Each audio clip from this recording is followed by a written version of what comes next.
Мальчик был очарован водой и погружался в воду при каждой возможности, в то время как его деревня дорожила землей. Каждый раз, когда его ноги касались земли, пламя лизало его лодыжки, заставляя его отступить к реке. Он жил в ритмичных циклах погружения и изгнания. Без его ведома его близость к воде вызвала уникальную внутреннюю трансформацию. Сначала его страх утих, затем расцвела устойчивость и, наконец, возникла глубокая гармония. Когда его сердце полностью настроилось на песни у реки, он понял, что больше не может жить на суше.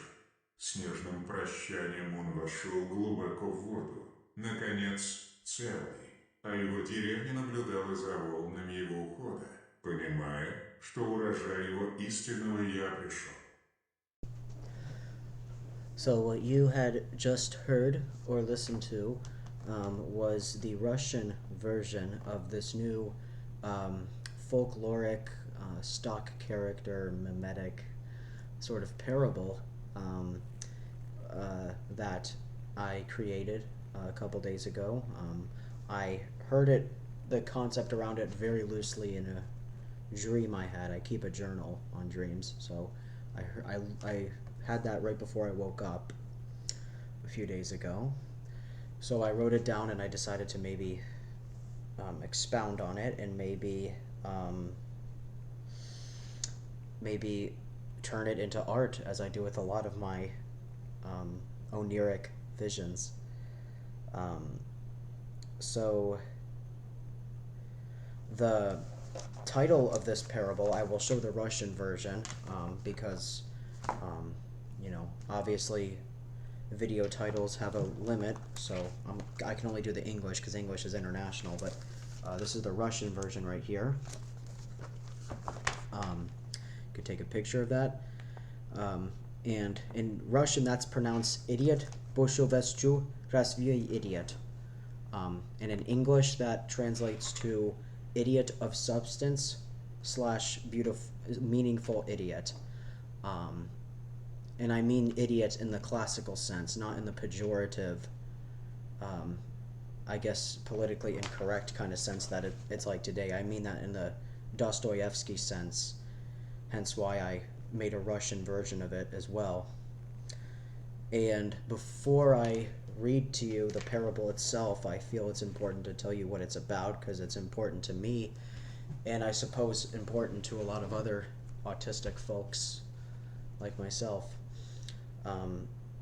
So I think in my years the most accurate depiction archetypally, if that's a word, of autistic individuals would be the absent-minded professor.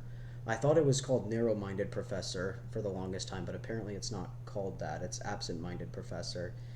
It is, in a nutshell, someone who has great expertise in a very narrow and specific area, and then they're generally terrible at everything else. There are a lot of examples of this actually throughout history, so it's probably a very, very universal, um, very true archetype that manifests all the time in nature. And I've for sure have had my moments with it, and I'm going to share with you one of I think the most, maybe not the most relatable or applicable, but the one that's impacted me the most when I was an absent-minded professor. So I will share this story because I feel it's going to help people actually. So, so when I was in high school, I had a very narrow obsession with guitar, specifically avant-garde, experimental, ambient guitar as well. But outside of those two things, I didn't do really anything else in my spare time. When I wasn't at school, I was just studying guitar, studying more guitar, and watching guitar videos, reading guitar literature, and stuff like that. And my favorite guitar player during my time in high school was Ted Green, who I still think is the greatest, is the best guitar player that ever lived, because of his vast knowledge and um, the complexity and the simplicity of what he plays sometimes too. I don't think it'll ever be replicated um, for at least another 2 decades, 3 decades or so. Um, so I watched his videos and I went to his website obsessively and downloaded so many files and documents, and I hope his website is still up. I haven't looked, but if you find it, please look into it. It's the best guitar website ever. So, getting off track. So guitar was my love in high school. And my school every year around springtime hosted a large video game centric festival, mass gaming tournament of some kinds. Now, I don't play video games, actually. It's not because I don't like them, it's just I've never been inspired when I've watched people play them or when I see them themselves. I've just never really, I guess I'm too impatient to persist through video games, probably. So I go to the gaming festival reluctantly. I wasn't sure if I wanted to go, but since a lot of my friends were going, I decided to go. And every game that I tried, I horrendously failed at. Um, I I looked completely incompetent and probably a little retarded here and there in front of my peers, which hurt me very much because that is one of my biggest fears. Uh, and then I still have a kind of a hard time dealing with that.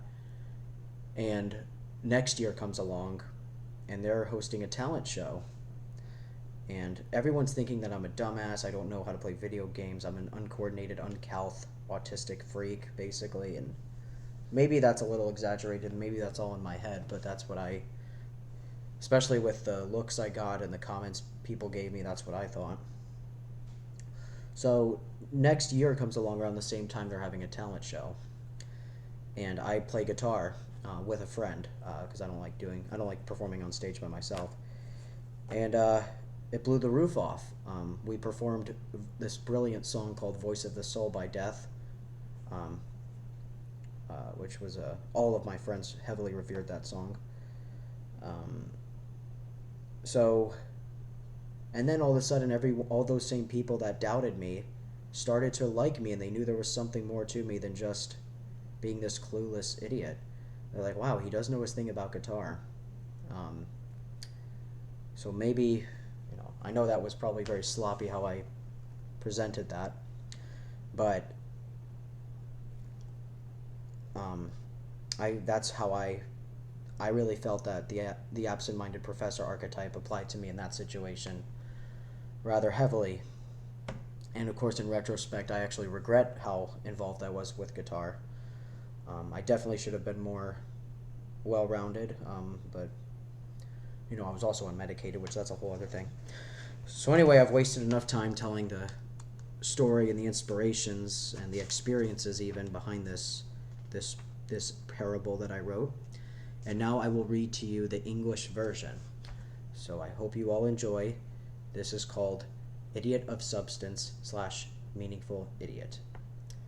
It is a parable to help autistic individuals. So here we go. A boy was enamored with the waters, submerging himself every chance he got, whilst his village cherished the earth. Each time his feet touched the soil, flames would lick his ankles, compelling him to retreat to the river.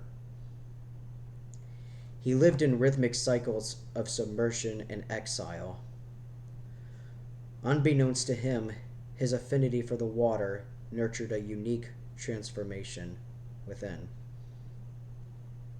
First, his fear ebbed away, then resilience blossomed, and finally, a profound harmony emerged. When his heart was fully attuned to the river's music, he knew he could no longer dwell on the land. With a tender farewell, he waded deep into the waters, whole at last, as his village watched the ripples of his departure, realizing the harvest of his truth self has come, had come. So, and I like to, especially with poetry, with how um, ambiguous and pretentious it's become.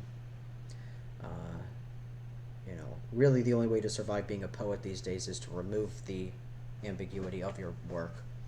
So I will tell you what that means. So it's basically a boy who is in love with water, but everyone else is in love with soil and the land they're on. And his feet catch on fire when he's on the land because he doesn't belong on the land, he belongs in the water. And then when he finally accepts that he has to let go of his tribe, which symbolically could mean other people's opinions or expectations, then he goes into the water, into the river, becomes part of it, and society will eventually realize that that's who he truly was. But that's a keynote on eventually, because it generally takes people a long time to accept people that are different from them. And I will close this off with, I think, a very applicable quote to this notion by Albert Einstein. Everybody is born a genius, but if you judge a fish by its ability to climb a tree, it will live its entire life thinking it is stupid. Thank you.